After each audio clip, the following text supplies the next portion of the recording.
January 30, 1995 Observer Newsletter, 1995 Royal Rumble, angle to bring Ric Flair back to WCW. Lou Jack legal issues, business trends of past 3 years, more. By Observer staff. Wrestling Observer Newsletter, P.O. Box 1228, Campbell, California 950091228. January 30, 1995. Before getting into the results of the 1995 WWF Royal Rumble before 10,000 fans, far short of the sellout that had been announced on television several days beforehand, at the Tampa Sundome, here are a few notes on the show in no particular order. Todd Pettingill did an excellent job on the pre-game show in making it feel like a major event. Pettingill is really great in this role and in his hypester for the major shows role, but they've got to keep him away from calling matches. The only negative was that the live crowd, while looking large enough on screen, came off so far less enthusiastic than Pettingill that he seemed like he was doing a sell job rather than coming off as natural. It can't be the WWF without one major misleading statement. They said they were going live to 148 countries. United States, Canada and England only add up to 3 countries in the math I was taught. Okay, technically, I'm sure there were satellites that would have made it available in most places in the world to the US Armed Forces, but as far as actually being viewed live by people from those countries, no way. Somebody needs to clue the celebrities they use in on the storylines and what's going to happen. Pam Anderson, who they hyped more than any of the wrestlers both in selling the show and during the show, visibly appeared to have no clue as to what was going on, and nearly ruined the end of the show as she started laughing at Shawn Michaels doing his act. She was exactly as bad as the centerfold girl at ringside during the Flair-Sting 1988 Clash match which aired on TBS 2 nights earlier. In fact, they might as well have been the same person. Lawrence Taylor should have done anything but laugh during his angle with Bam Bam Bigelow. I felt this was an excellent show overall, particularly from a booking standpoint given the obvious weaknesses in the company right now when it comes to talent depth. As it was remarked to me after, the WWF right now has 2 absolutely super performers in Shawn Michaels and Bret Hart, at least Bret on the big shows, that pretty much everyone recognizes as real superstars that the company can build around. Razor Ramon, Diesel, Lex Luger and Owen Hart are over to the degree of being secondary stars and with the right scenario can work with the other 2 and have great matches that people care about. Undertaker, while having lost a tremendous amount of steam, is still a gimmick that separates him from the pack, and 1-2-3 Kid is also a unique performer and Davey Boy Smith has the name for Europe. The rest of the WWF comes off like a bunch of guys named Joe that nobody cares about even though some of them are pushed very hard.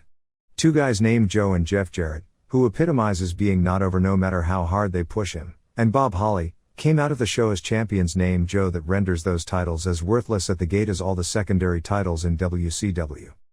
Their announcing was below par. Vince McMahon is usually very good but seemed distracted at times during the show even to the point of not knowing which member of Well Done was which and even trying to suddenly bring up history after more than a decade of erasing it. Jerry Lawler was too predictable with his comments, doing the same tired old gimmick Bobby Heenan has been doing for years and still does of predictably changing predictions. Both were weak, particularly in the 1-2-3 Kid match when new moves were being used and they didn't know what to call them. At one point Kid did a somersault plancha and at first neither man tried to say a thing because neither knew what to call it. I'd guess the producer, most likely Jim Ross, told them to call it a moonsault, which is about to become the all-encompassing term for any new acrobatic move they aren't familiar with. While the Hart Diesel match was excellent, not so much from a move standpoint as from telling a story standpoint, and Hart did a great job of getting Diesel over as a gutsy, credible champion, the booking was also too preposterous. Not calling DQs for outside interference is fine if they are trying to get across the message that they are eliminating screw jobs. But instead, they ended without a finish after all that anyway. 3 run-ins and 1 ref bump gets a little silly. Worse, I'll bet starting in about a week on Monday Night Raw, every competitive finish will go back to being a heel run-in DQ finish. The Lawrence Taylor angle with Bam Bam Bigelow must have been great because many people who were calling after the show thought it was a shoot because of how Vince McMahon sold it. On Monday Night Raw they really played it up as if it were a shoot with Vince McMahon apologizing for it and announcing Bigelow as being suspended without pay, then bringing Bigelow out for an apology. It was obviously an angle because it fit perfectly into the storyline at the show with people laughing at Bigelow for losing to Kid. They mentioned Taylor being there giving a reason far too many times for them not to be running an angle with him. The giveaway live was that Taylor was laughing about it afterwards, and that the following night they made too many mentions of it. If McMahon had done the apology and it would have been dropped and forgotten, that would have been one thing, But the second time it was brought up made it obvious they were doing a Japan-style angle. Since WWF has never done Japan-style angles, it looks like this will work because a lot of people were buying it. Despite Bret Hart playing subtle heel, the crowd cheered him more than Diesel, and only at one point, when he delivered a chair shot to the knee, could you hear any boos. Even when he tied Diesel's shoes together and had him wrapped around the post and started stomping him, the fans wouldn't turn on him. However, even though Bret was overwhelmingly the crowd favorite, those live said Bret received more than twice as many cheers as Diesel, although neither was booed. It was in no ways the embarrassment 1 year earlier when Bret was paired off with Lex Luger and the crowd booed Lex heavily. Diesel was never booed, it was only Bret being more popular.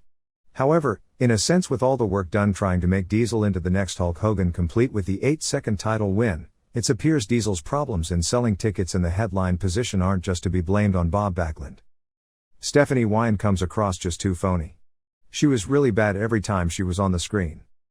The idea of Bret Hart jumping Owen Hart and Bob Backlund in the aisle as they came out for the Rumble was excellent. Whomever made the decision to cut the Rumble entries from 2 minutes down to 1 minute deserves this week's gold star. This was far from the best Rumble ever, but with the weakest talent pool ever in a Rumble, it would have dragged horribly with the old format. And I'd hate to be the person responsible for having Davey Boy Smith go more than 1 hour or waiting through 16 minutes at the beginning of the match before a third star entered the fray. Even though the show was, in my opinion, from top to bottom the best WWF pay-per-view show in years, WrestleMania had 2 matches far better than anything here, but this show only had 1 bad match. The crowd reactions really hurt. Jarrett in particular, and even Hart and Diesel for much of their match, were doing some very good work, and it just seemed like the crowd didn't care. Those live said the only sustained heat on the show was during the final few minutes of the tag title match. There were also some strange pops, particularly for the entrance of Luger, Backlund, and Doink, but all quickly ended. Michaels got a tremendous face reaction. Michaels is the best all-around performer in the country by a huge margin over whomever is second. But were the other 29 guys in the Rumble told not to do anything, or did they just not do anything? The guys being pushed got to shine in the storyline, but none of them really did anything. The only newcomer who had a clue what to do and when to do was Dick Murdoch.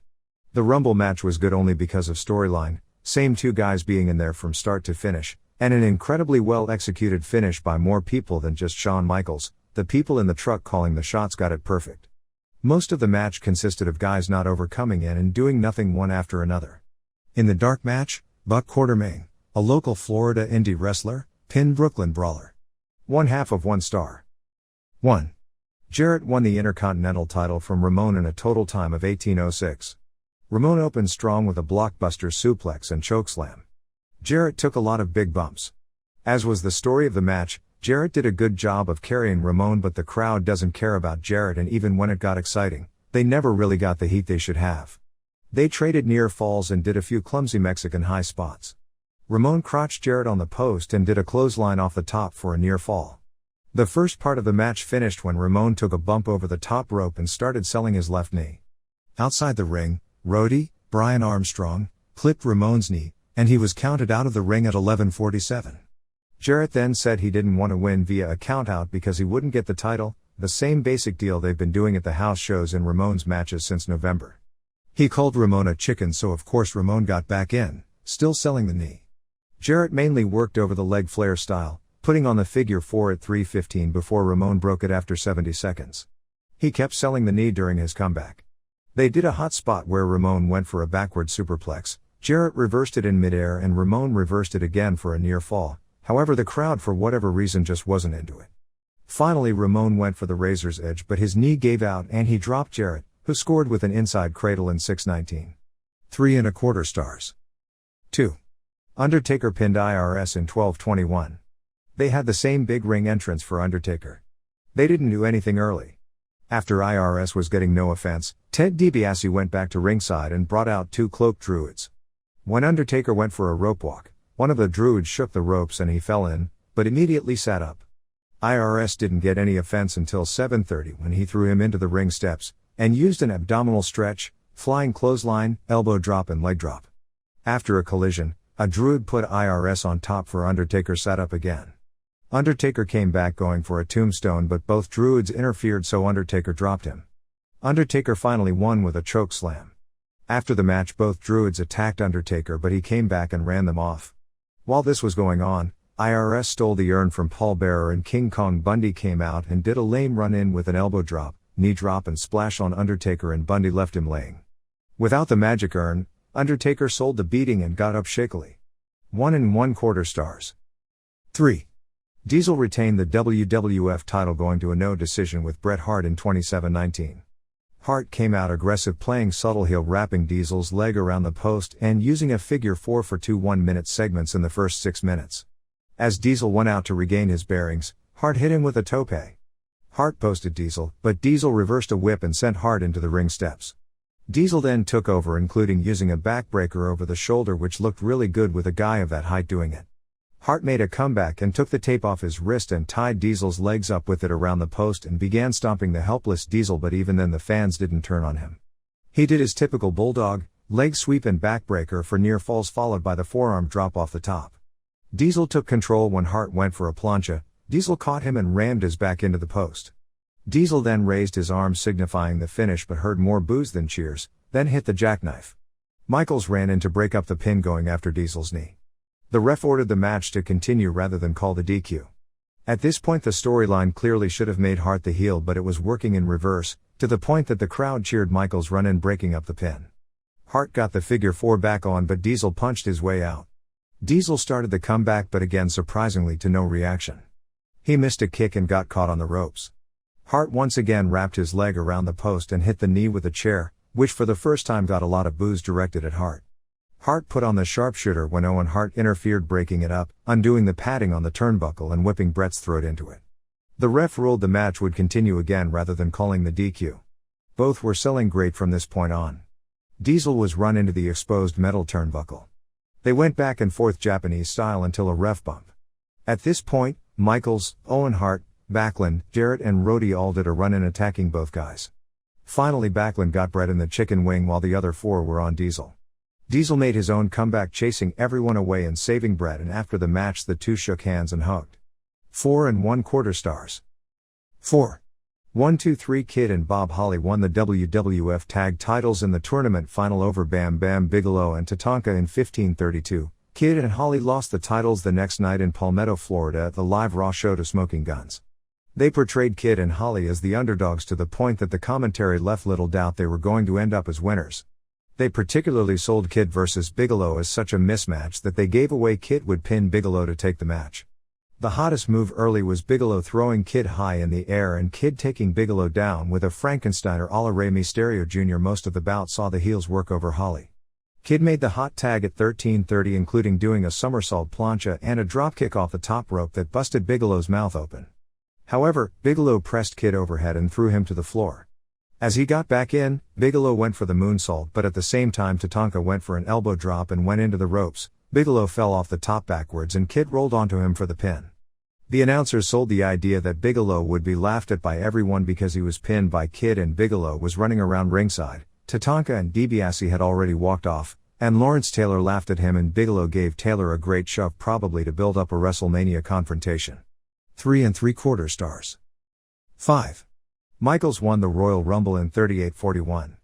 Michaels and Davey Boy Smith started, with Michaels taking one great bump after another. Eli Blue was in next, coming off like a Bruiser Brody clone that can't throw a decent-looking punch. Duke Drees, Jimmy Del Rey, Sin were all in next. Del Rey was the first out at 4:31 courtesy of a Smith clothesline. Tom Pritchard, Doink, Quang, Rick Martel, subbing for Jim Neidhart, who was apparently history. Owen Hart and Timothy Well came in. When Hart came in, Bret jumped him in the aisle and beat him up. When he finally made his way into the ring, Smith immediately backdropped him over in 10:11. Michaels eliminated Drees in 10:21. Well was ousted at 10:33, just seconds after he gotten in. Martel and Pritchard went over at 10:37. Luke Williams was next in, but before he even got in, Quang thrust kicked Doink over in 11:02. Eli, Quang and Sin went out at 10:10. The minute Luke got in, Michaels got rid of him at 11:26, leaving Michaels and Smith as the only two. Jacob Blue was next in, but he was eliminated immediately by Michaels in 12:24. It was interesting because since the twins had yet to appear on television, most fans had no idea who they were and thought that when Jacob came out, it was the same wrestler who had just been eliminated 2 minutes earlier, and people were chanting stuff in that vein. Mo was next, but the second he got in, Bundy dumped him at 14:11. Mabel came in, followed by Butch. Mabel got rid of Bundy in 1620 while Butch was eliminated the second he got in the ring at 1637 by Michaels. Luger came in and threw Mabel out at 1713. They really didn't let any of the weaker workers stay in for any length of time. The ring started filling up again with Mansoor, Aldo Montoya, Henry Godwinn, Billy, and Bart Gunn. Backlund was next in and Hart jumped him in the aisle and was beating him up until Stephen Dunn was called out. Backlund got in, then immediately Luger clotheslined him out at 24-27 and Brett again attacked Backlund. Murdoch, Adam Baum and Fodder were next in. Luger threw out Mansoor in 27-43. Crush, the final guy, then came in. Then things started emptying. Crush and Michaels threw out both smoking guns in 1831. Montoya dumped Dunn in 28-40. Crush dumped Baum in 31-50. Michaels threw out Montoya in 32-26. Crush eliminated Fodder in 32-54. Murdoch got Godwinn in an airplane spin and both went over, but Godwinn didn't hit the floor and got back in at 33-33. Luger dumped Godwinn at 34-47. This left Crush, Luger, Smith and Michaels and Crush made a deal. Crush dumped Luger in 36-01. Crush then turned on Michaels and pressed him overhead but Michaels landed in the ring. Smith clotheslined Crush over in 37-16. Michaels then put on a show taking bumps for Smith. Smith clotheslined Michaels over and he held on to the rope, one foot touched the floor while Smith was announced as the winner and his music played. Michaels got back in and knocked Smith over the top to win the thing and then they showed a replay of Michaels' second foot never touching the floor. The replay was awesome. They were careful on the original showing not to air a good view in case Shawn didn't pull it off perfect then they wouldn't show the replay, but he did it perfect and it wasn't until a minute after that they knew that and aired the replay. While Michaels made the idea of only hitting one foot and getting back in look like an incredible athletic move, if you watch it closely, it was actually a very simple maneuver, but it was a great idea for a finish. Michaels did his dance in the ring while Pam Anderson first laughed, and then quickly got out of the ring acting like there was nowhere on earth she would rather be less. 3.5 stars. The angle to bring back Ric Flair to WCW is apparently going to take place at the January 25th Clash, which will take place before you are reading this. We don't know the details on what will happen, but apparently it was a decision made on January 18th at a booking meeting after Flair came up with a scenario for his return. Gene Okerlund and Bobby Heenan were immediately called into Atlanta to redo voiceovers with Tony Schiavone for the already taped show that aired on January 21st, heavily hyping Flair being at ringside during the Clash. From what we gather, the pay-per-view show we listed for Baltimore won't be changed, which would mean Flair's return would either take place at the March 19th pay-per-view from Tupelo, Mississippi or Slamboree on May 21st, tentatively out of Jacksonville, Florida. It is believed the program will wind up at some point being a Hogan and Savage vs. Flair and Vader feud, although that isn't for certain, nor is it a certainty Flair will be a heel. While it was pretty much a definite Flair would be brought back early in 1995 even before he lost the retirement match to Hogan, doing it this early surprised everyone. The impetus for it being this soon is apparently the fact that the television ratings haven't done their expected seasonal recovery now that the weather is bad across the country, which means more people are at home watching television. The quality of the shows is mainly to blame, and the one thing Flair does bring is the ability to do interesting interviews and make the shows drag a little less. The problem in this case is that WCW emphasized over and over again before the match that the retirement in the October pay-per-view would be a real one and not a short-term deal, but this is hardly new in wrestling, just not having been done on such a large scale before. Since WCW was openly talking about his comeback within ranks while at the same time advertising a retirement stipulation, it leaves them wide open for a consumer fraud action more than any promotion in recent memory, since it was done on such a large scale and such a big money show. This actually got no mention within wrestling circles, although it should have, but was covered in Sports Illustrated. Former pro wrestler Woody Strode passed away about 2 weeks ago at the age of 80 from lung cancer. Strode was far more famous as a movie star, in particular in the movie The Man Who Shot Liberty Valance. Strode was a wrestling star in the 40s before leaving to become a successful actor, appearing in more than 60 films. Actually, perhaps even more important than his wrestling exploits and his movie exploits is the fact that Strode was the man who broke the color line in the National Football League. Strode's name isn't mentioned in the same breath as Jackie Robinson, who will live in sports history forever for being the man who broke baseball's infamous color line, probably because unlike Robinson, who was a superstar in baseball, Strode's pro football career hardly made headlines. Signed by the Los Angeles Rams in 1946 along with Kenny Washington, both of whom were stars on the famous 1939 UCLA team which included Jackie Robinson, He played little as a 32-year-old rookie, having apparently lost some of his athletic skill in the 7 years, and was cut at the end of the season.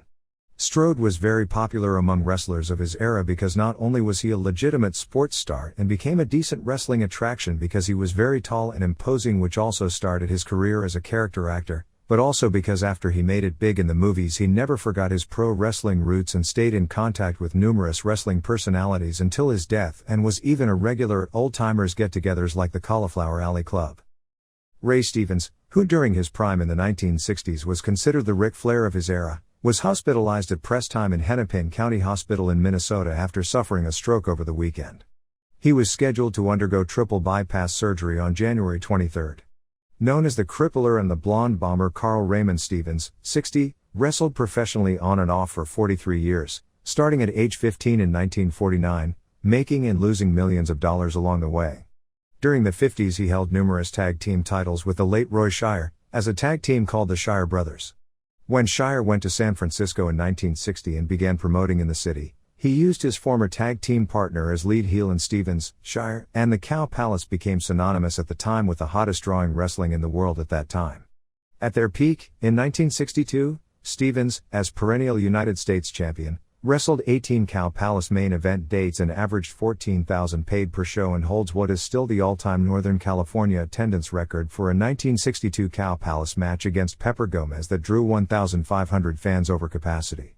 He was considered the premier bump taker and overall worker in the world during the 60s, innovating the upside-down flip into the turnbuckles maneuver later used by Ric Flair, and using a knee drop off the top rope, known as the Bombs Away, as his finisher. Stevens remained the biggest draw in Northern California until he left for the AWA in 1971.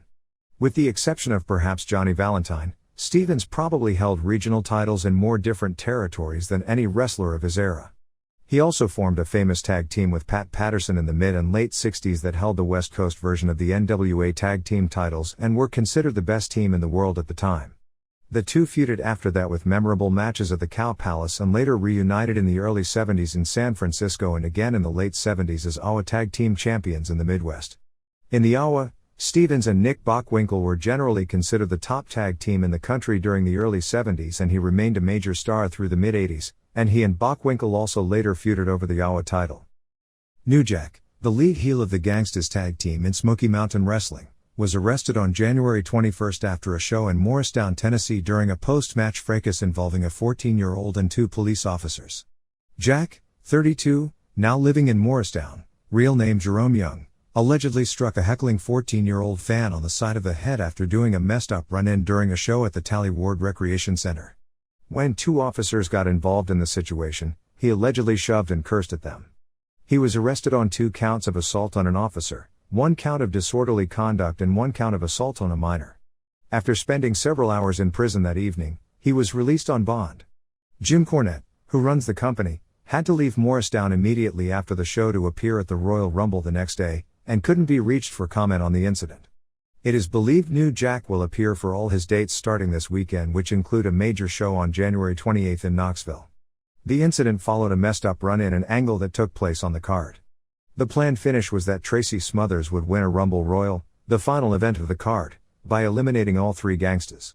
After the match, the Gangstas were to attack Smothers, who would be saved by a surprise run-in by Scott Armstrong, who didn't appear earlier in the show.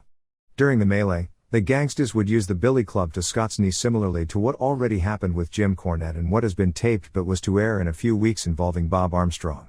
The run-in was screwed up when D'Lo Brown hit Smothers, instead of Armstrong with the blackjack, which was to set up them working on the knee. All 3 go after Armstrong, but for whatever reason work on his shoulder rather than his knee despite Smothers, Armstrong and referee Brian Hildebrand all screaming to work on the knee, with Armstrong screaming loud enough to be heard in the front row. It is not known if the angle will air on television as is, or if it'll have to be retaped or not be done at all. The incident is compounded because of the apparent leaving of the promotion without any word by Eddie Gilbert, who is the new booker in Puerto Rico. Gilbert had filmed 4 weeks of television, which included 2 shows that would air after a planned January 28 angle where Gilbert was to throw fire at Ricky Morton's face, and Morton was already taped on television with bandages on his face. However, SMW isn't expecting Gilbert to make that or any other date, although Gilbert had yet to contact Cornette. No word on who will be Gilbert's substitute on the January 28 show or how the television will be handled. One source who contacted Gilbert's father said that he is expecting Gilbert to appear for the Knoxville card. House show attendance showed a decline over 1993, which was probably a legit 14% despite the above figures, since the 1994 figure is an exact year average while the other 2 years are estimates based on not including the Budokan major shows in the average. The Budokan shows skewed the average up, an average of 700 fans per show this year because they ran more Budokans than any year previously. Most of the spot show decline came after the month of April, when All Japan had its time slow moved from a weak 12:30 a.m. Sunday to an even weaker 2:30 or 3 a.m. Saturday slot. It's useless to even waste space doing rating comparisons because of the change to the poor time slot. There was little doubt the time change would hurt business, the only question was how much. However, All Japan's reputation as the most stable promotion in the world has to be hurt by a decline that actually was almost as much as the WWF over the past year. Nevertheless, it's hard to call a promotion that played to 61% sellouts over the course of a year as being in too much trouble, dropping from a whopping 77% of the year before. But it's clear, particularly when the tag team tournament, the traditional highlight of the year, played to far less fans than the year before, that the bloom is off the rose. The reason? Can't fault the quality of the matches, particularly the ones shown on television, which are still the best in the world. During the period from October 22 to December 17, every television show aired at least one 4-stars match, which is probably an unprecedented run for a weekly television show. But it's the same great matches night in and night out. The lack of variety has taken the edge off. And with quality on top so strong, it's not something easily remedied because it takes a very tough and very talented individual to be able to be an effective aid to the mix. Losing Jumbo Tsuruta and Terry Gordy without adequate replacements haven't helped matters, nor has the fact that everyone has gotten 1 year older. New Japan Pro Wrestling. This group had an even stronger time slot demotion in April, although that probably had only a small effect on attendance as the group ran more smaller shows which accounted for the lower average and some of the drop, which was probably around 9% legit, even though the stats above don't indicate a drop because the 1994 average includes the major dome shows while the other years don't. New Japan's sellout percentage, which for both All and New Japan is probably the most significant stat of all, dropped from 70% in 1993 to 56% in 1994. By and large, the major shows where the lineup was heavily hyped drew well, but the regular routine spot shows was where the business decline showed. Even though New Japan drew, on average, far more money at the gate each show than any promotion in the world, in the $190,000 per show range, its quality was probably at its all-time low this past year, relying too much on past their prime veterans who do having legit drawing power and great name recognition, but no longer are the top workers they were when they made their respective names. Final figures for the other major Japanese offices: FMW ran 141 shows and averaged 3,294 fans per event, UWFI ran 8 shows and averaged 15,812 fans per event, Rings ran 13 shows and averaged 5,909 fans per event, Michinoku Pro ran 121 shows and averaged 908 fans per event, Pancrase ran 10 events averaging 7,950, and All Japan Women ran 224 events and averaged 2,180 fans. We aren't listing figures for the other offices because they either inflate or paper, or both, too heavily to where figures we have wouldn't really be indicative of a true anything. Overall, for the country of Japan, which has approximately half the population of the United States, in 1994 there were 1,170 pro wrestling cards drawing a reported 3,193,150 fans at a $40 to $55 average per ticket, although that total figure is probably a result of a lot of inflated announcements. By contrast, we'd estimate for the United States and Canada combined in 1994 there were approximately 1,750 shows drawing about 1,700,000 fans at an average of $12.50 per show, with WWF having about a 65% market share of total tickets sold and 73% share of total ticket revenue because of their higher ticket prices than any other promotion. The last year we had a report from Mexico was 13 million in total annual attendance in about 9,000 house shows, 1992. Although I'm sure that figure is drastically down because far fewer shows were run this past year and the average no doubt of those that survived is way down as well. Speaking of Flair, if anyone had forgotten why Flair had made such a reputation as being the supreme performer of his era, they were reminded on the January 20th WCW All-Nighter on TBS. The 6-hour wrestling marathon from midnight to 6 a.m. featured several Flair matches, including his classic bouts on Clash of the Champions with Sting and Terry Funk from 1988 and 1989 respectively, along with mid-80s Four Horsemen interviews and a segment from 1985 showing a Ric Flair Magnum TA altercation. There is no denying that the matches were almost all of strong quality, and there was more good wrestling shown that night than on every wrestling pay-per-view combined in 1994. However, the wraparounds done with the WCW announcing team pretending to be staying up all night watching the matches were nothing short of a disaster. While the attempts at humor worked 1 year ago, the first time such a format was done with many of the same matches, in this case, it fell flat. Unfortunately, with the exception of Tony Schiavone and to a much lesser extent Gene Okerlund and Dusty Rhodes, the announcing crew acted like they'd rather be anywhere but where they were, acting as if watching these classic matches was a chore. The camera work was unprofessional and unfocused. When one person would talk, nobody else would listen, and you'd hear them all talking in very distracting background. When Dusty Rhodes did a promo designed at getting himself over, everyone else was talking in the background, leading you to believe they didn't even care what he was saying. Rhodes was funny calling Schiavone Gordon, and they did several segments where they pretended Heenan had passed out from a concoction Gordon whipped up, and Okerlund painted his face up like a weasel. During the wraparounds, they did nothing to get over any of the current storylines, almost a must when you consider the matches that aired blew away everything being done today. In something nobody can still figure, since Rick Steamboat, who along with Flair showed himself to be the other constant in all the great matches, was all over the show, there was still no mention of him being recently retired. The Steamboat situation, not only in how the company handled the injury, deceiving fans into believing he was going to work the one last pay-per-view when they were relatively sure he wasn't, then never acknowledging his retirement, and in the infamous firing of him before he contract expired, has more than perhaps any other time shown itself for an organization that totally lacks class. Ironically, of all people, the person who came off the most professional and the most interested in the wrestling was David Crockett, doing a cameo as Schiavone introduced him as his co-host from 1985 to 1989. Okerlund did get off a classic remark saying, "The only reason he worked with you is because his family owned the company, for God's sakes." They also made fun of WWF exec J.J. Dillon, when after Old Horseman interview clips, somebody asked whatever happened to Dillon, and they all said they had no idea until someone said he was a skycap at the airport in Saginaw, Michigan. Aside from being interesting to see how different many of the wrestlers looked when roids were plentiful, and even the good workers were mostly on roids then, and the generally superior match commentary, was the treatment of Chris Cruz. Cruz, who seemed to have breathed a little life into his announcing career at the AAA pay-per-view show, was made to look like the village idiot, and I have to wonder if the two things aren't in some way related. They had him running around wearing a Vader mask like he was Forrest Gump, and did more to destroy his future in one night than any announcer in history has ever done. Whether this was his idea or an idea suggested by someone playing a joke on him is unknown, but it's terribly perplexing why he'd go along with it. The WWF has just finished a largely successful pay-per-view, at least from a show standpoint, although the buy rate could tell a different final story. WCW appears, at least on paper, to have a series of matches that will take them through 1995 with interesting programs on top, and while the bottom and middle may be weak, it's long been proven in wrestling that what's on top is what matters the most in selling tickets. The war of words between the two groups and internal animosity has probably never been greater. Yet, for all the words going back and forth, the best analogy appears that these are two race car drivers shadowing one another, bumping and taunting, and are so consumed with one another that they don't realize that track is an oval and has turned and they're still going straight and they're only racing each other but are off the course of the real race.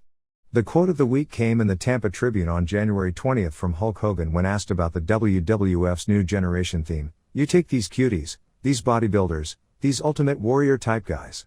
They break a nail, bruise a rib, they don't want to wrestle. They're taking athletes right out of high school, out of college, they paint their faces up and say they're a wrestler. This new generation of wrestlers is a complete rip-off of the guys from the old school." Ironic quote, wouldn't you say? The same day McMahon was quoted in an AP story that didn't appear to run anywhere, saying largely what he said to a reporter in what is supposed to be a soon-to-be-released story in Financial World magazine, largely ripping Hogan, Ted Turner and WCW. On Hogan, I don't care how skinny he became or how much hair he lost, he always had that one good match left. He could be 20 steps behind as long as he still maintained that persona, as long as he was in good stead with everyone. He should have left a legacy here that was built, that could have lasted. He used to say, "Hulkamania will live forever." Well, it could have. But that wasn't what he wanted. He wanted to be in the spotlight. Ego, I believe, got the best of him, and he wanted to be in the spotlight more than ever. McMahon also commented about Hogan pertaining to his own trial this past summer. "He walked into the courtroom and for some reason looked over at me. If looks could kill, I wouldn't be around. It was as if that it was my fault, for some reason, that he had to sneak into the courtroom and sneak out of the courtroom, trying to avoid the media. As someone who was only a few feet away from both McMahon and Hogan when this was going on, that comment comes off as fantasy. Hogan avoided all eye contact with McMahon the entire time he was on the stand and in the courtroom. At the same time, McMahon was constantly giving Hogan a glaring look. His description of Hogan sneaking in and sneaking out to avoid the media, on the other hand, was pretty accurate as to what happened. McMahon claimed Turner can't compete with him. Ted Turner is throwing away stockholders' money at this because this is the only business enterprise in which Ted Turner's butt is kicked every single day. He can go whatever he wants, the goodwill games and whatever to assuage his own personal ego, but the amount of money that he and his stockholders are losing over this wrestling enterprise, WCW, is astronomical. Actually, while WCW has probably lost in the neighborhood of $30 million since it was formed in late 1988 after the wrestling company was purchased from Jim Crockett, that is less money in 6 years than one Goodwill Games lost on its own. McMahon, however, is trying in the media, to whomever will listen, to make a remake his own name and deflect his own business decline by pointing to the admittedly lack of bottom-line business sense of his competitor and trying to portray a personal rivalry with a far more famous man whose name means something to the media. He just has this personal thing, vendetta, call it what you will, that he wants to drive us out of business, and it's just not going to happen, said McMahon in the story. Kevin Nash was also on Chet Kopic's new sport talk show on January 19 taking cracks at both Hogan and at WCW.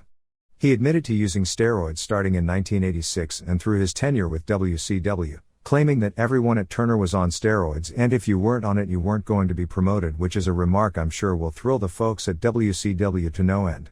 He also emphasized that the WWF drug testing is for real.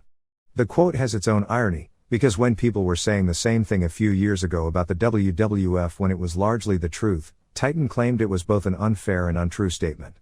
Now one of their biggest push stars is saying the same thing about WCW. The WWF steroid testing is far more stringent than WCW's, to the point WCW's can be called a joke if a comparison was made between the two.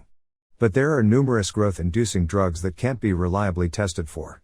It would probably be a very safe assumption to say whatever minimal steroid use there may be among newcomers to Titan before they wean themselves off is still at lower level than currently in WCW, but use in both companies has declined drastically for a number of obvious reasons. Trying to get the public to believe that everyone at Turner would be on steroids as a current state of things is ridiculous.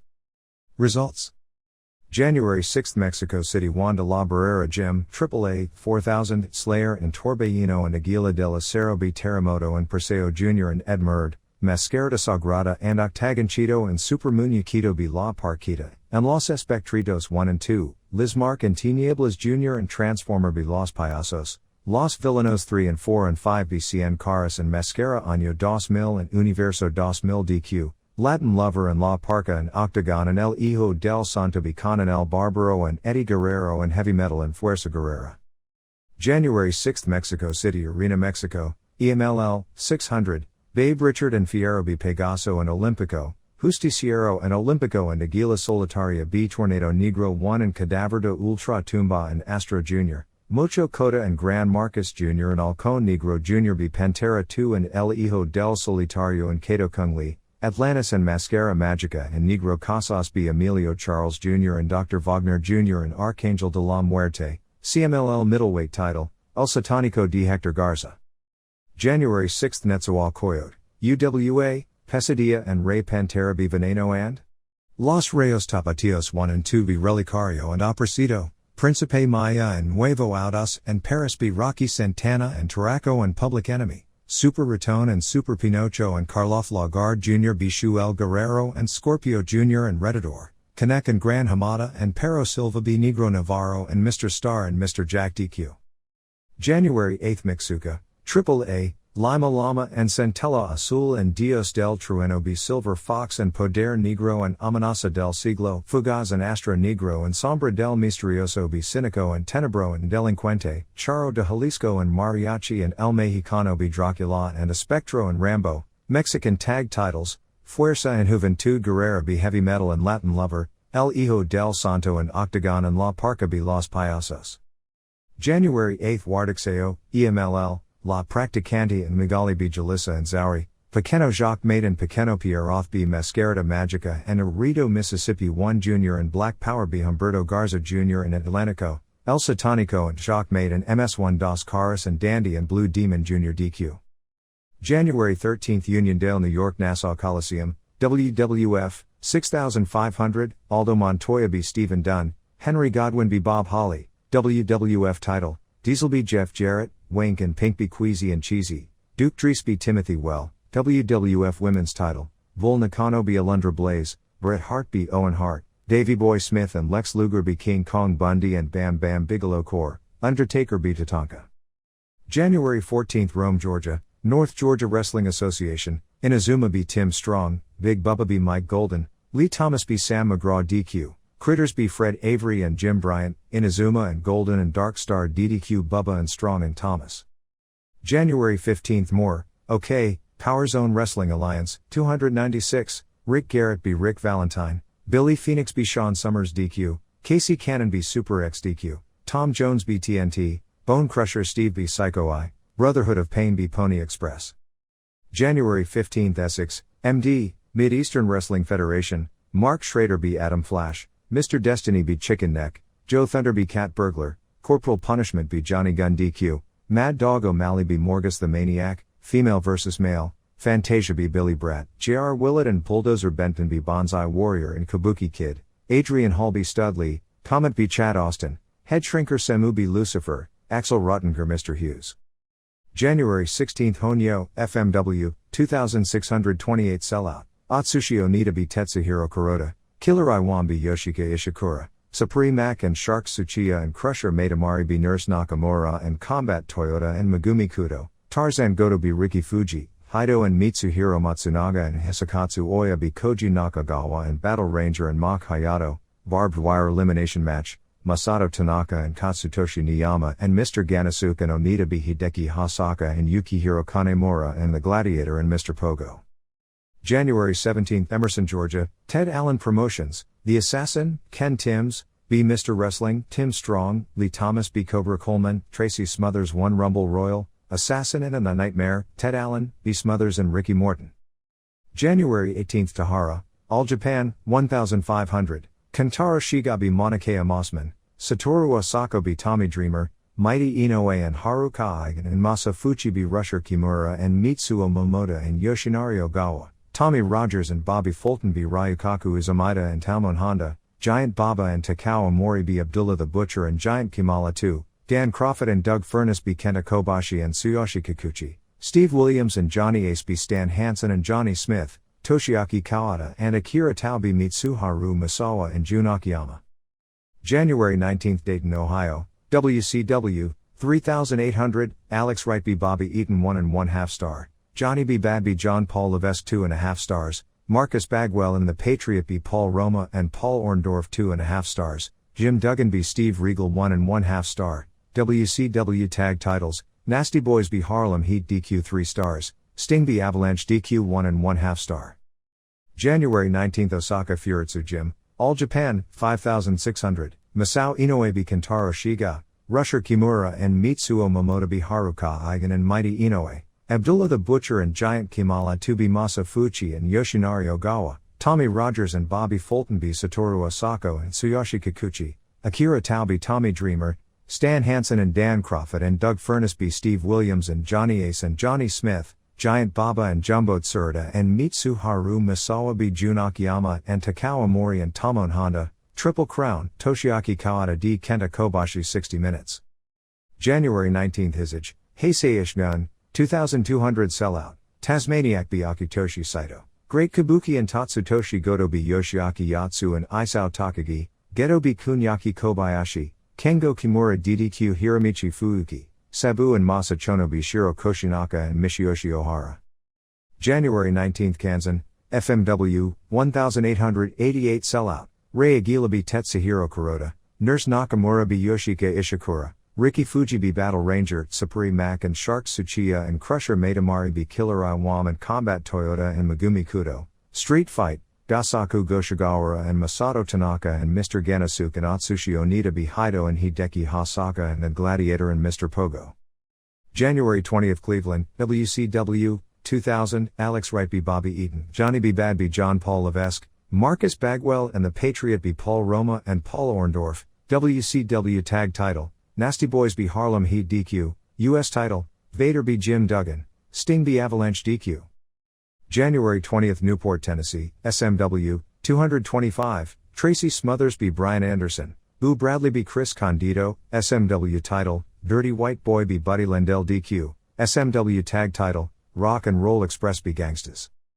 January 20th, Ibaragi, FMW, 2200 Sellout, Battle Ranger b. Gasaku Goshigawara, Ricky Fuji b. Ray Aguila, Killer Iwam and Supreme Mac and Crusher Matamari and Shark Tsuchiya b. Yoshike Ishikura and Nurse Nakamura and Combat Toyota and Megumi Kudo, Haido and Mitsuhiro Matsunaga and Hisakatsu Oya b. Tetsuhiro Kuroda and Koji Nakagawa and Tarzan Goto, Barbed Wire Street Fight, Masato Tanaka and Gasaku Goshigawara and Katsutoshi Niyama and Atsushi Onita b. Hideki Hasaka and Yukihiro Kanemura and The Gladiator and Mr. Pogo. January 20th, Akari, Heisei Ishgun, 1545, Yoshiaki Yatsubi Akitoshi Saito, Great Kabuki b. Isao Takagi, Geto and Hiramichi Fuuki DDQ Kunyaki Kobayashi and Kengo Kimura, Sabubi Michiyoshi Ohara, Shiro Koshinaka and Tatsutoshi Goto b. Masa Chono and Tasmaniac. January 20th, Fall Branch, Tennessee, Southern States Wrestling, Eddie Bruiser, Eddie Barker, B. Stormtrooper, Steve Whaley, Roger Anderson and David Lynch NC Frank Parker and Scotty McKeever, Stan Lee, Brian Stanley, B. Bam Bam Christian, J.R. Christian, Danny Christian, Danny Skeens, B. Alabama Heartthrob, Ricky Harrison, Steve Flynn, Whaley, B. Sheik White, The Hornet, Brian Keys, and Bo James B. David Cash and Bruiser, Bobby Blaze B. McKeever. January 20th, Windsor, ONT, Border City Wrestling, 425, Rick Matrix B. Brian Rollins, Canadian Destroyer and Max Anthony B. Steve Nixon and Rico Rodriguez, Denny Castro Abraham the Lebanese Prince, Rick Austin and Mike Legacy B. Chris Pion and Tommy Wonder to win BCW Tag Title, Scott D'Amore B. Rock Stevens, Mickey Doyle B. Al Snow. January 20th, Calgary, Canadian Rocky Mountain Wrestling, Fernando Valentino and J.J. Taylor B. Flip Lee and Wilf Jackson, Chris Kramer B. Katana, Eric Fries B. Black Bart, Steve Rivers B. Johnny Coltrane to win North American Mid-HWT title, Steve Gillespie and Steve Weil B. Jason Helton and Super Kungo, Rick Titan B. Jerry Morrow. January 20th, Rossville, Georgia, TWA, Ken Arden B. Johnny Blaze, New One Man Gang B. Larry Santana Corps, Richie Dye B. Black Terminator, Roger Sartain and Jimmy Sharp B. Frankie Lee and Chuck Cold DQ, Big Bubba and Big John B. Blazing Fury and Mark Payne. January 21st, Columbus, Ohio, WCW, 2200, Alex Wright B. Bobby Eaton, Johnny B. Bad B. John Paul Levesque, Marcus Bagwell and the Patriot B. Paul Roma and Paul Orndorff, WCW Tag Title, Nasty Boys B. Harlem Heat DQ, US Title, Vader B. Jim Duggan, Sting B. Avalanche DQ. January 21st, Kasugai, All Japan, 2600, Masao Inoue B. Manukia Mossman, Tommy Rogers and Bobby Fulton B. Kentaro Shiga and Mighty Inoue, Haruka Eigen and Masa Fuchi B. Mitsuo Momoda and Rusher Kimura, Johnny Ace and Johnny Smith B. Ryukaku Izumida and Tsuyoshi Kikuchi, Abdullah the Butcher and Giant Kimala 2B Stan Hansen and Tommy Dreamer, Mitsuharu Misawa and Kenta Kobashi and Satoru Asako B. Giant Baba and Jun Akiyama and Takao Mori 2435, Steve Williams and Dan Crawford and Doug Furness B. Toshiaki Kawada and Akira Tao and Yoshinari Ogawa. January 21st, Morristown, Tennessee, SMW, 500, I Quit Match, Tracy Smothers B. Brian Anderson, Chris Condito B. Boo Bradley, SMW Title, Buddy Lendell B. Dirty White Boy DQ, SMW Tag Title, Rock and Roll Express B. Gangstas, Smothers won Rumble Royal. January 21st, Izumi, FMW, 4255 Sellout, Tetsuhiro Kuroda and Ray Aguila B. Gasaku Goshigawara and Battle Ranger, Masato Tanaka and Katsutoshi Niyama and Mr. Ganasuke B. Haido and Mitsuhiro Matsunaga and The Gladiator, Hideki Hasaka B. Ricky Fuji, Crusher Matamari and Shark Tsuchiya and Supreme Mac and Killer Iwambi Megumi Kudo and Combat Toyota and Nurse Nakamura and Yoshika Ishikura, Yukihiro Kanemura and Hisakatsu Oya B. Koji Nakagawa and Tarzan Goto, Street Fight for World Brass Knucks title, Mr. Pogo B. Atsushi Onita to win title. January 21st, Masuda, Heisei Ishgun, 1450, Yoshiaki Yatsubi Akitoshi Saito, Tatsutoshi Goto B. Isao Takagi, Michiyoshi Ohara be Tasmaniac, Sabu and Masa Chono be Kunyaki Kobayashi and Great Kabuki, Kengo Kimura and Shiro Koshinaka be Geto and Hiramichi Fuyuki. January 21 Dallas, NWA, 200, Vito Mussolini be Bo Vega Stud, Chris Adams be Chico Caballo 1/2 of 1 star, Rod Price be Sam Houston 1/2 of 1 star, North American title, John Hawk be Kevin Von Erich 1 star, Dick Murdoch be Black Bart 1/4 of 1 star. January 21 Taylor, Michigan, Midwest Territorial Wrestling, 250, Scott D'Amore be Denny Cass, JT Lightning be Andy Fish, Rico Rodriguez be Bobby Clancy, Rock Stevens be Bobo Brazil Jr., Calavera Cortez be Steve Nixon, Bruiser Bedlam be Mickey Doyle to win MTW title, previous champ Mike Kelly vacated title due to back injury, Al Snow and Ray Roberts be Chris Carter and Mohamed Saad to win MTW tag titles 4 stars. January 21 Elizabethton, Tennessee, All Pro Wrestling, Stalker D Great Tiny, Super Mario be Big Boss, Mike Fair and Tank and Red Man be Troublemakers and Evil One, The Crow and Stallion be Nitro and Mauler, Alex Shane be Chains DQ, Ghost Riders be Mike and Sam Spade, Eddie Golden and Stan Lee be Dan Cooley and Jimmy Valiant. January 21 Barberton, Ohio, Indiana, 200, Lou Marconi be Frank Stiletto DQ, The Patriots be Preacher Man and Derek Stone, Lord Zoltanker Jesse Salika, Don Red Cloud 1 Survivor Series, TNT be Red Rocker, Great Buddha be Super Destroyer. January 21 Hudson, New Hampshire, Ringside Pro Wrestling, 250, Captain USA be The Skull, El Santo be The Bruiser DQ, Nature Boy Gary be Joel Davis, Robbie Ellis be Chief Little Fox, Dick Seal be Bob Evans, Boston Bulldogs be Bruiser and Jason DQ, Slammy the Clown be Skull, USA be Major Payne DQ. January 21 Milwaukee, Wisconsin, Mid-American Wrestling, 150, Colonel Blatnick be Eric Love, Wave Rider Craig be Jay Higby, Chad Love DDQ Spymaster, Jawbreaker Jones True Berlin Bomber, Illinois State Trooper and Frankie DeFalco be Farmer Vic and Tom Stone. January 21 Brownsville, Texas, World Class Wrestling Federation, 500, Beavis, Tony Knight, be Nutty Ninja, Chaz Taylor, American Power Ranger, Rick Guerin, be Superfly, GQ Knight, Tugboat Taylor be Grave Digger, Jason the 13th, Rico Suave, DDQ Doink the Clown, Dusty Wolf, Buddy Dixon and Speedy Gonzalez be The Sheik, Houston Indy, and Berserker, Ken Johnson, Mark Von Erich, Rick Larabus, be Coco Ramirez. January 21 Carnegie, Pennsylvania, North American Wrestling, 200, Todd Taylor be Nick Crane, Virgil and Mike Donatelli be Paul Atlas and Chopper Davidson, High Voltage be Bad News Bennett, Super Moon Dog, Bubba White, be Future Shock, Doink the Clown, Taylor, be Pretty Boy Sean, Cactus Jack be T Rantula. January 22 Pittsburgh, WCW, 1500, Alex Wright be Bobby Eaton 1 1/2 star, Marcus Bagwell and the Patriot be Paul Orndorff and Paul Roma 1 3/4 stars, Sting be Avalanche DQ 1 3/4 stars, Johnny be Bad be John Paul Levesque 3 1/4 stars, US title, Vader be Jim Duggan 2 1/4 stars, WCW tag title, Nasty Boys be Harlem Heat DQ 3 stars.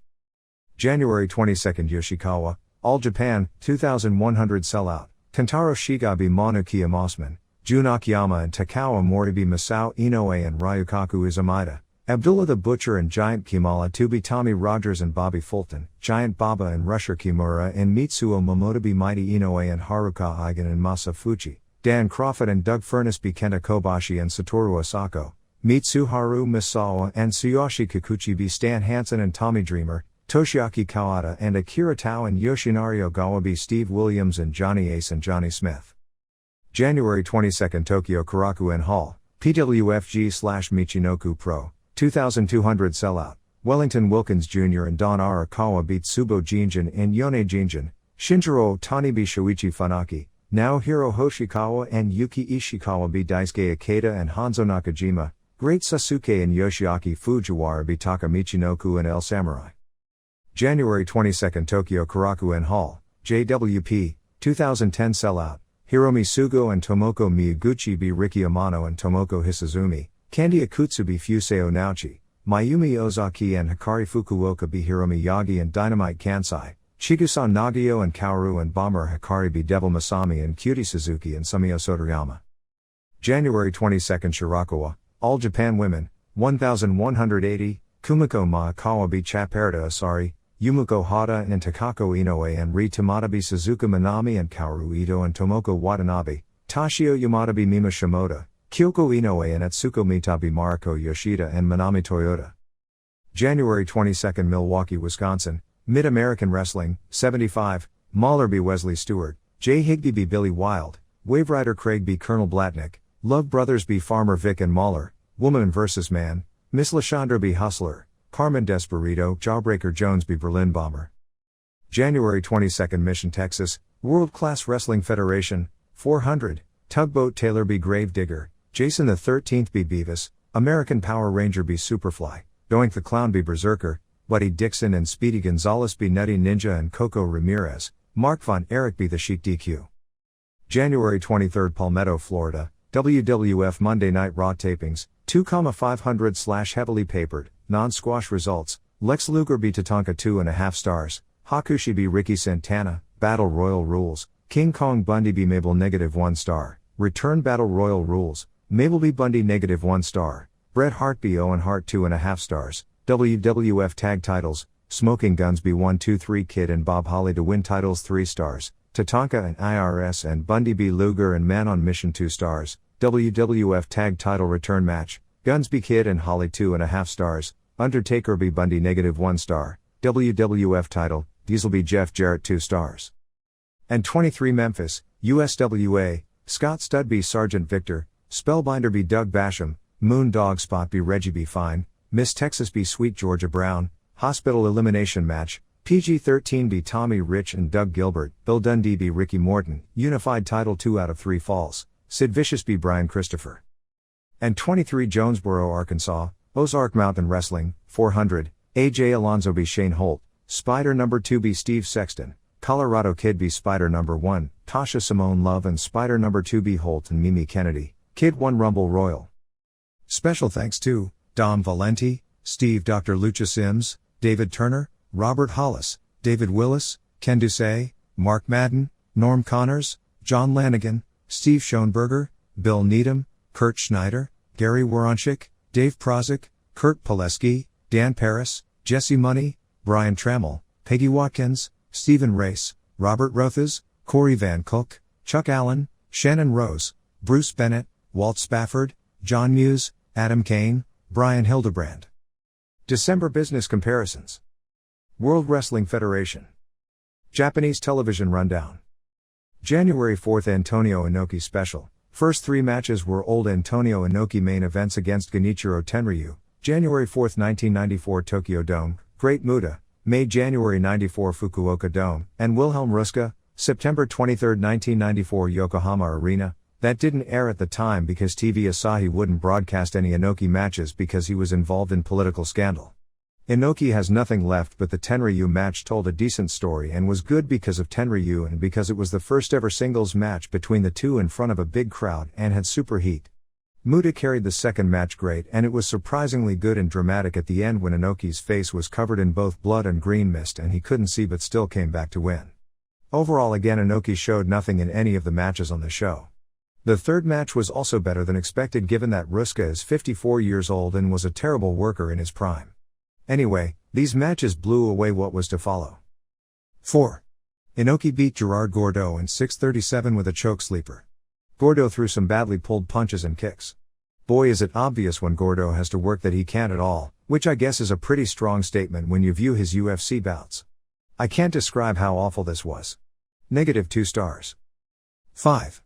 Sting beat Tony Palmora in 4:30 with the Scorpion. This is a must-see match. Perhaps the worst match in Japan since Koji Kao vs John Tenta or Hiroshi Wajima vs Tom McGee. If it doesn't come close to winning an award next year there is either something is really wrong or there is a lot really bad to come in 1995. Palmora was the worst, period. -4 stars. 6. Inoki beat Sting in 10:26. Inoki was selling the leg from the Gordeau match and had to stop twice just walking down the aisle. Sting used an STF, half crab, scorpion and a poorly executed figure 4 all for about 2 minutes each before Inoki made the ropes. Sting did a power slam for a near fall, then as he tried the second, Inoki got the choke sleeper for the win. Even though both these guys are over big, this match was so bad there wasn't even a pop for the finish. In some ways it was the worst of the three because those matches could be blamed by having to work with people who didn't know what they were doing. -1 star. January 7th All Japan, 1. Kawada and Tao and Ogawa beat Misawa and Akiyama and Asako in 2058. It opened hot but slowed down about 7 minutes. Akiyama took punishment for the first 15 minutes, most of which was only so-so. The last 6 minutes were excellent with great back and forth action. Finally Kawada pinned Akiyama out of nowhere with the powerbomb. The last 6 minutes were of the typical caliber but the finish coming out of nowhere hurt the match. 3 3/4 stars. January 14th All Japan. 1. Williams won the annual Battle Royal in 12 minutes. All Japan Battle Royals are all the same. They don't do over the top rope, it's all pinfalls. What happens is one guy goes down and everyone jumps on him for the pin. Then as they roll him out, they all jump on another guy, he goes out, etc. Same thing every year and it's almost never any good. It came down to Williams, Ace, Misawa, and Tao. Williams hit the backdrop driver on Misawa but while that was going on Tao worked over Ace and pinned him with a chokeslam, Nadawa. Williams threw Tao out of the ring and behind the ref's back, Ace gave him an ace crusher on the floor and threw him in where Williams pinned him. Misawa and Williams were going at it when again Ace interfered but Kobashi came out and they brawled. Williams ended up doing 3 dangerous back suplexes and scored the pin. 1 1/4 stars. 2. Williams and Ace beat Kobashi and Kikuchi. Williams wouldn't sell a thing for the smaller Kikuchi the entire match. Crowd was dead for a lot of this but it was very stiff, particularly when Kobashi and Williams were in with each other. There was a lot of good stuff toward the end. Williams and Kobashi brawled on the floor while Ace and Kikuchi battled inside. After a few near falls, Ace used the Dr. Bomb, gut wrench turned into a power bomb, on Kikuchi for the pin. 2.5 stars. January 16th All Japan Women, 1. Kong pinned Ito in 14-15. Match started hot with Ito doing a flying body press off the press table, in the elevated ringside section, onto the floor. Kong came back throwing Ito through 3 rows of chairs and gave her a brutal chair shot, then a shot with the metal barricade and a pile driver on the barricade. The match slowed in the middle with Kong dominating using mat holds. Kong missed a double foot stomp off the top rope but Ito surprised her with a German suplex which is fairly impressive considering the respective sizes of the two. Ito did a double foot stomp off the top rope onto Kong who was laying on the floor which shows a lot of guts to sit there and wait for someone jumping down from 10 feet on your belly. Kong came back to win with a back suplex. 3 1/2 stars. 2. Kyoko and Takako Inoue kept the WWA tag titles beating Toyota and Hasegawa in 30-32. This was a super match. First fall was phenomenal, peaking with great near falls back and forth.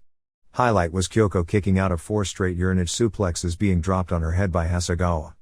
Hasegawa finally scored the fall over Kyoko with the Eddie Guerrero swinging DDT. Second fall saw Takako pin Hasegawa with a knee off the top rope both to the back of the head followed by to the face. Match slowed in the second and third fall with Takako in with Hasegawa. Finally Toyota tagged in with Kyoko. After a Hasegawa plancha off the top to the floor, Toyota took 2 tables and laid them side by side. She put each girl on one table and moonsaulted off another table elevated on the elevated ringside off the elevation to the tables on the floor. She then did a second frontward splash onto both girls on both tables. In the ring they did all kinds of near falls until Toyota was on the top rope and Kyoko ran across the ring, climbed the ropes and took her over into a forward head scissors roll to the mat for the pin. After the match Kyoko and Takako announced they were vacating the tag titles, they were the 99th champions, so they could be the 100th champions in a tournament upcoming in March. A must-see match. 4 3/4 stars. UWA It appears that Rocky Santana and Gran Hamada have reconsidered and are still working here but everyone else is gone and they have a skeleton crew. Supposedly the houses have been so bad that the second match guys are getting $3 payoffs. Connect is supposed to tour Lebanon and Pakistan. EMLL television over the weekend aired from January 17th at Arena Coliseo before about 600 fans La Fiera and Brazo de Oro and Brazo de Plata over Gran Marcus Jr. and Pierroth Jr. and El Brazo, 1/2 star.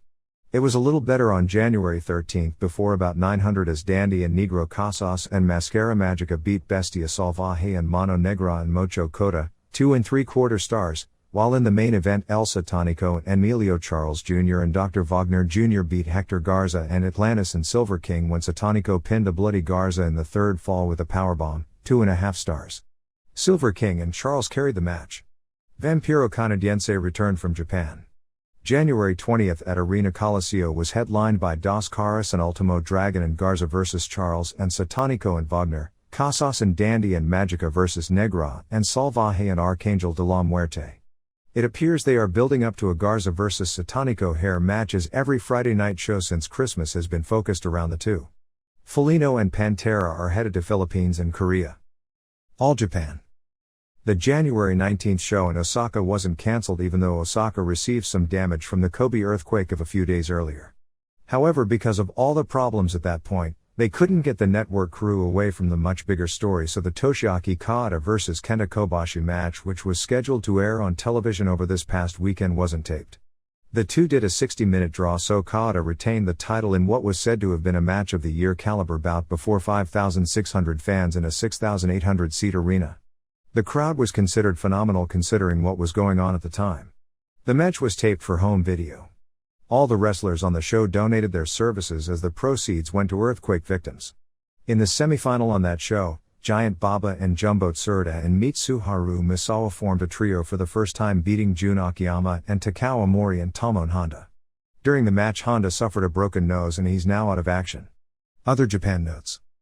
UWFI announced its next show on February 18th at Tokyo Bay NK Hall with Nobuhiko Takada vs. Kazuo Yamazaki and Kiyoshi Tamura vs. Masahito Kakihara as the double main event.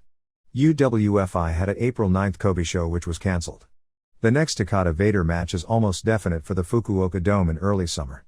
Mr. Pogo won the World Brass Knucks title from Atsushi Onita on January 21st in Izumi before a sellout 4,255 fans. Pogo wore a black hockey mask with white face paint underneath and blew the Muta mist in Onita's eyes. Naturally, Onita bled heavily. During the match, Yukihiro Kanemura brought out the baseball bat lit on fire and Pogo gave Onita two face busters onto the burning bat and hit him in the face with it for the pin. They did a strange angle on January 17th in Honyo. Since their gimmick is that their wings, Mr. Pogo, Yukihiro Kanemura, Mitsuhiro Matsunaga, etc., is a separate promotion, they ran an FMW show billed as Wings card with Pogo as the promoter. The gimmick was that since Pogo made the matches, he put Atsushi Onita in the opener and put his normal tag team partners Mr. Ganasuke and Katsutoshi Niyama in with youngsters Gasaku Goshigawara and Masato Tanaka against the Wings Army. However, Onita came out and replaced Goshigawara in the main event and they defeated the Wings Army.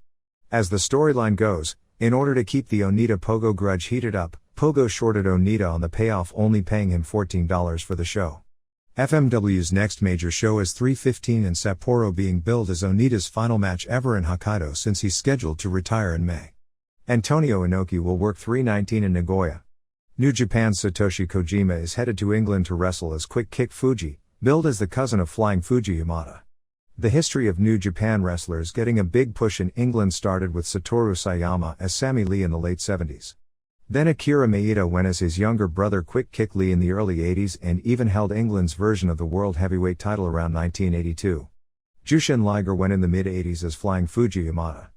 Heisei Ishimon opened its first extended tour on January 19th in Niage with Sabu and Masa Chono beating Michiyoshi Ohara and Shiro Koshinaka on top.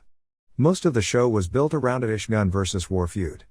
First, Hiromichi Fuyuki's interference allowed Geto to beat Kunyaki Kobayashi. As they were double-teaming, Kengo Kimura came out for the save and did a singles match with Fuyuki, ending with no decision. They did a surprise angle earlier in the show as after a match, Masa Saito, doing television commentary, shook hands and went to the dressing room with Yoshiaki Yatsu, so apparently Saito will get back in the ring for some tag matches. War will be holding cage matches in the main events every night of its February tour. February 8th has Fuyuki and Geto and Jado vs. Koki Kitahara and Animal Hamaguchi and Ultimo Dragon. February 10th has Fuyuki and Geto and Jado vs. Warlord and Dos Caras and Vampiro Canadiense. February 11th has Fuyuki and Geto and Jado vs. Ryumago and Hamaguchi and Vampiro, and February 12th has Fuyuki and Geto and Jado vs. Kitahara and Hamaguchi and Go. Also on February 12th, Dragon defends the NWA middleweight title against Caras, who is no middleweight. Eliminators, John Cronus and Perry Saturn, Hector Garza and Lionheart also appear on this tour. PWFG and Michinoku Pro did a joint show on January 22nd at Korakuen Hall with Great Sasuke and Yoshiaki Fujiwara beating Taka Michinoku and El Samurai on top. Pancrase prelim wrestlers Vernon White and Matt Hume will be competing in the Japan Karate Open on January 28th. The tournament for the 100th WWA Tag Team Champions was officially announced for 3/21 at Osaka Castle Hall. AJW's next television taping is February 3rd in Chiba with Toshio Yamada and Etsuko Mita and Mima Shimoda vs Kyoko Inoue and Takako Inoue and Mariko Yoshida, Asia Kong and Kaoru Ito vs Manami Toyota and Saki Hasegawa and Jaguar Yokota vs Ri Tamada. The Observer Awards were in the Japanese mags this past week. Weekly Pro Wrestling Shoot Fan Balloting Awards. For Wrestler of the Year, 1. Kawada 3102, 2. Hashimoto 1788, 3. Kobashi 1073, 4. Misawa 1059, 5. Hokuto 1011, 6. Sasuke, 7. Liger, 8. Onita, 9. 10. Ryu, 10. Toyota. Most improved 1 to 10 were Manabu Yamada, Shinjiro Otani, Satoru Asako, Sasuke, Super Delphin, Takao Omori, Jun Akiyama, Yoshihisa Yamamoto, Tamon Honda, and Hiromi Yagi. Men's Singles Match of the Year, 1. Williams vs Kobashi September 3rd, 2. Misawa vs Kawada June 3rd, 3. Kawada vs Williams October 22nd, 4. Onita vs Tenryu May 5th, 5. Funaki vs Suzuki October 15th, 6. Hashimoto vs Hazu December 13th, 7. Williams vs Kawada April 16th, 8. Inoki vs Tenryu January 4th, 9. Onita vs Sasuke October 30th, 10. Misawa vs Williams July 28th. Men's Tag Match, 1. Misawa Kobashi vs Hansen Baba 3/5, 2. Misawa Kobashi vs Tao Kawada May 21st, 3. Misawa Kobashi vs Williams Ace December 10th, 4. Tenryu Hara vs Onita Goto 3/2, 5. Kawada Tao vs Baba Hansen December 10th, 6. Misawa Hansen vs Tao Kobashi October 22nd, 7. Pegasus Otani vs Tiger Sasuke October 18th, 8. Misawa Kobashi vs Kawada Tao December 2nd, 9. Misawa Kobashi vs Baba Hansen November 25th, 10. Hellraisers vs Muto Hazu November 25th. Women's Singles, 1. Kong vs Toyota November 20th, 2. Nakano vs Kandori July 14th, 3. Hokuto vs Kong November 20th, 4. Toyota vs Kyoko Inoue August 24th, 5. Kong vs Kansai November 20th, 6. Toyota vs Takako Inoue October 22nd, 7. Masami vs Nagio April 10th, 8. Masami vs Fukuoka October 20th, 9. Yamada vs Hasegawa March 3rd, 10. Toyota vs Blizzard Yuki December 4th. Women's Tag, 1. Hokuto Kong vs Kansai Hata August 24th, 2. Hokuto Kandori vs Nakano Kong March 27th, 3. Yamada Toyota vs Kyoko Takako October 9th, 4. Takako Suzuki vs Kudo Fukuoka November 20th, 5. Yamada Tamada vs Kandori Futagami November 20th, 6. Toyota Yamada vs Mita Shimoda January 24th, 7. Nagio Yamada vs Hasegawa Yoshida August 24th, 8. Toyota Takako vs Kong Bennett December 10th, 9. Toyota Takako vs Hasegawa Kyoko December 10th, 10. Mita Shimoda vs Ozaki Suzuki March 27th. Best Foreign Wrestler, 1. Williams 6391, 2. Hansen 1723, 3. Shamrock, 4. Benoit, 5. Vader, 6. Ace, 7. Albright, 8. Sabu, 9. Morton, 10. Black Tiger. Best Move, 1. Misawa Tiger Driver Backslide 91, 2. Williams Backdrop Driver, 3. Scott Steiner SSD, 4. Hokuto Northern Lights Bomb, 5. Inoki Choke Sleeper, 6. Misawa Flying Clothesline, 7. Shinzaki's Asai Moonsault Praying, 8. Kansai's Die Hard, 9. Fukuoka's Moonsault Double Foot Stomp, 10. Delphin's Swinging DDT. USWA. After the big show last week, things really cooled down. The actual paid attendance was 2,400 with a $14,000 house on January 16 largely for the Jerry Lawler vs. Bill Dundee match. Although Lawler missed the January 23 show because he was doing Raw, they kept it alive with a confrontation on television. Dundee did an interview complaining that Lawler used a chain to beat him until Lawler confronted him and got Dundee to admit that he was the one who first brought the chain into the ring. Both said in the next match they'd do anything to beat the other, although neither turned heel. Although Dundee wrestled Ricky Morton on January 23 and in a later interview said he hoped Brian Christopher would win the unified title from Sid Vicious, which he didn't, losing a 2 out of 3 fall match, because he knew he could beat Christopher. Scott Bowden is out of action with them, saying it was due to an injury, although he's just gone for the present time. SMW. Aside from the incident involving New Jack, it was a pretty typical week running 2 house shows. Heavenly Bodies will be working a surprise date on January 27th in Cookeville, Tennessee as a tune-up against Gangstas. This group will be getting on television in Roanoke shortly. ECW. For ECW fans in Atlanta, Dirty Al's Sports Bar in Marietta is going to be holding weekly get-togethers every Tuesday at 6 p.m. to watch the ECW television show off the satellite. This past week's television aired Mikey Whipwreck vs. Paul Loria, Pitbulls vs. Bad Breed, and Al Snow vs. Osamu Nishimura from the last ECW arena show. Bouts were all good, although maybe not as good as I've been led to believe. Whipwreck did a plancha onto Loria about 2 rows into the crowd, as stated that was a real daredevil spot. He and his former best friend worked great high spots with each other, although the brawling was pretty green. Public Enemy did an interview on the TV cracking on everyone in wrestling. They thanked Vince McMahon for giving them so much publicity because all he talks about are the new generation of wrestlers when everyone knows they are the new generation. They also talked about the Tully Blanchard Shane Douglas 60 Minutes, saying that Douglas not only tortured Blanchard for 60 minutes but also tortured all the fans.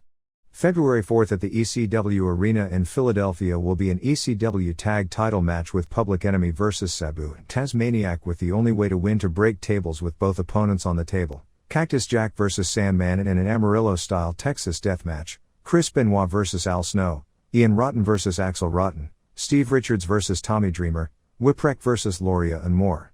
There may be a Shane Douglas vs. Tully Blanchard rematch, but that isn't finalized as of press time. February 3rd in Jim Thorpe, Pennsylvania has Tasmaniac vs. Benoit, Public Enemy vs. JT Smith and Hack Myers, Dreamer vs. Tommy Cairo in a caning match, and Sabu vs. Snow. Here and there is considerable speculation regarding the future of Jim Crockett's Dallas group. Negotiations to get a new television slot in Dallas haven't been fruitful, and the wrestlers fear the worst. With no television, the January 21st crowd fell to 200, and fans have noted that when Crockett came in he promised clean finishes and he wouldn't use any ex-GWF wrestlers to give it a new look after the BS from Global. On January 21st, 4 of the 5 finishes weren't clean, and much of the talent is the same that used to work for Global. Crockett has been unable to find a station that will put him on the air for less than $2,000 per week, which, given the Sportatorium gates, won't pay off. But he can't make money on the Sportatorium shows without the television to get the guys over and sell the shows, so he looks to be in a lose/lose situation. Boston area indie wrestler Astro Man, Victor Ortiz, 30 of Chelsea, Massachusetts, was arrested this past week. Ortiz allegedly bit an officer while being arrested as one of 6 men indicted as part of a cocaine distribution ring. Ortiz had worked some shows for Walter Kowalski's IWF. Dennis Corluzzo has dates on February 3rd in Reading, Pennsylvania, February 4th in Shenandoah, Pennsylvania, Chris Condito and Jerry Lawler booked, and February 11th in South Philadelphia. The monthly Philadelphia shows will include former Joel Goodhart wrestlers Larry Winters, Johnny Hot Body, Tony Stetson, and Rockin' Rebel. Correction from last week's issue. On the January 14th Concord, NC show, the wrestler as the assassin wasn't Super Mario, but Buddy Porter. Chris Love has resurfaced promoting a group called Ozark Mountain Wrestling, promoting weekly shows in Jonesboro, Blytheville, Wynne and Paragould, Arkansas every Monday through Thursday.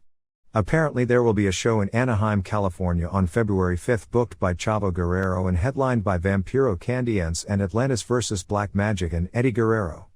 I say apparently because the last time an AAA wrestler worked a Los Angeles area indie resulted in a suspension, and it's also the same date as AAA's first big show of the year in Tonalá, where Guerrero was scheduled in the main event.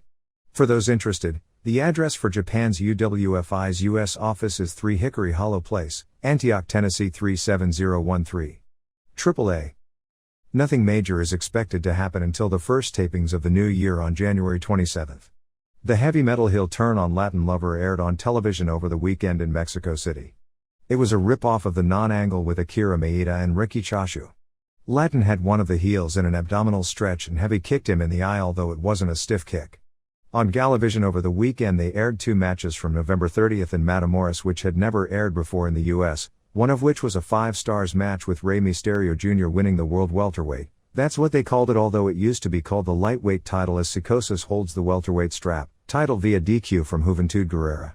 They aired about 26 minutes of a 30-minute match with them editing out of the third fall, but even so it was one of the best lucha matches I've ever seen, which says something for 2 guys who were both 19 at the time of the match. Super Luchas magazine printed graphic photos of Lizmark Jr.'s surgery from a few weeks back to repair his broken bones in his leg. Apparently they are the most graphic and gruesome photos anyone has ever seen. With Fuerza Guerrero starting his own promotion, Octagon has taken over as head of the Wrestlers Union. WCW. The weekend house shows in Dayton, Cleveland, Columbus and Pittsburgh did about $94,000 in total. Dayton was the star of the week, drawing 3,800 paid and 4,500 total. Results were the same as last week across the board, except that Vader worked the final 3 shows, beating Jim Duggan. Vader was expected to miss the entire weekend with bronchitis, but ended up only missing the first shot. There wound up being a ton of controversy over it after the first day, particularly since much of the local publicity in Pittsburgh had been built around him, but even though he was there, since they thought he wouldn't be, they lost a front-page story in the entertainment section over it. Expect Rick and Scott Steiner to return, probably for the March 19th Tupelo pay-per-view. Mark Madden helped promote the show in Pittsburgh and was the subject of a great deal of controversy this past week. While in the midst of promoting the show, Eric Bischoff threatened Madden with firing on the 900 line, supposedly for his reporting that Lex Luger would be coming to WCW, but probably as much for him discussing on their 900 line the possibility of Vader shooting on Hogan and then discounting the possibility. There doesn't appear to be any truth whatsoever in regard to the Luger story. However, ever since the WCW hotline gained attention when Gene Okerlund started hinting that Bret Hart and Yokozuna were going to jump, the new thing has been to say people are leaving even if it isn't true, which has happened a half dozen times in the past few weeks. Even after Madden was reprimanded for doing the same thing, Okerlund then a few days later talked about rumors of Luger coming, and Okerlund and Heenan teased Ric Flair and Roddy Piper jumps on television as teases to get calls, to the point that even internally people were questioning the nature of the ripoffs. WCW Saturday Night on January 14th did a 2.4 rating for the tag title switch, but Main Event only did a 1.3 against the 49ers Cowboys, its third lowest in history, and Pro did a 1.6. Pay-per-view schedule after WCW Uncensored is Slamboree on May 21st, Bash on July 16th, Fall Brawl on September 17th, Havoc on October 29th and Starrcade on December 27th. Sites haven't been determined for any of the shows, although Slamboree may be in Jacksonville. It has been reported elsewhere that WCW will be raising pay-per-view prices starting with May 21st from $24.95 to $27.50 as a way to justify Hogan's cut financially. Useless Ric Flair Trivia Department. Although Flair is usually acknowledged as an 11-time world champion, the actual real number of either 14 or 15. As most readers know, there was a quickie title switch with Harley Race in New Zealand and Singapore that was never acknowledged in the US. Most readers also know about the 1991 deal with Tatsumi Fujinami, where Fujinami was recognized in Japan as NWA World Champion, although not by the actual NWA, and Flair as WCW Champion after the controversial Tokyo Dome finish with the belts unified back into one when Flair beat Fujinami in Florida.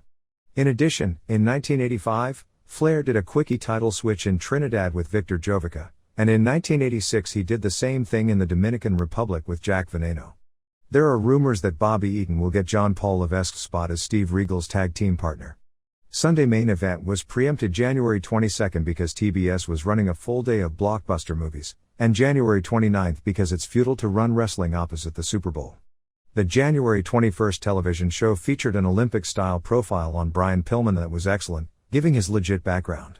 It was similar to the pre-fight features on UFC, except going more into his life background rather than just fighting background. They should do a profile like that on one of their wrestlers every week to get them over as human beings rather than one-dimensional fantasy characters. Talk once again has surfaced of Warlord coming in. WWF. Some notes from the Raw taping on January 23rd in Palmetto, Florida. They opened with Hakushi and Shinja insulting everyone to make sure they'd get a heel reaction later in the show when the cameras came on. Lex Luger beat Tatanka in the dark match opener. Hakushi's squash win was over Ricky Santana. A King's Court aired with Bob Backlund. Backlund said he'd only release the chicken wing if his opponent said, "I quit, Mr. Backlund." He then turned on Lawler and put the hold on, and Lawler said, "I quit, Mr. Backlund," and Backlund broke it. As Backlund left, Lawler made a remark about Backlund, who ran back in the ring and put the hold on Lawler again, and this time Lawler screamed, "Look, Bret Hart's over there," and Backlund released the hold to chase a non-existent Bret Hart. They did 2 Royal Rumble rules singles bouts with Bundy vs. Mabel. Bundy won the first in 2 minutes when IRS and Tatanka interfered. Mabel won the rematch in 2 minutes. Somewhere amidst all this, Lex Luger and Mo also were involved, which set up a 6-man tag where Mo got mowed down. In a dark match, Bret beat Owen in 5 minutes with a sharpshooter. During the live show, they aired the tag title change, which went 1932, ending with Holly coming off the top rope and getting a boot in the face by Billy, and the Guns did a double team move for a clean pin. The Guns do great athletic high spots and innovative double team moves, which is even more impressive considering their size. Both are about 6'5". But someone needs to tell them to quit throwing punches because they look awful, particularly Bart's lefty punches. The match reminded me of a very good opening match in Tijuana where you'd see a lot of great high spots, but the psychology was limited and the brawling looked bad in spots. 3 stars. It's a lot better watching guys with weaknesses work their butts off than to see guys stalling and shortcutting through a match. After the match, in a very awkward interview, Kid and Holly challenged them to a rematch.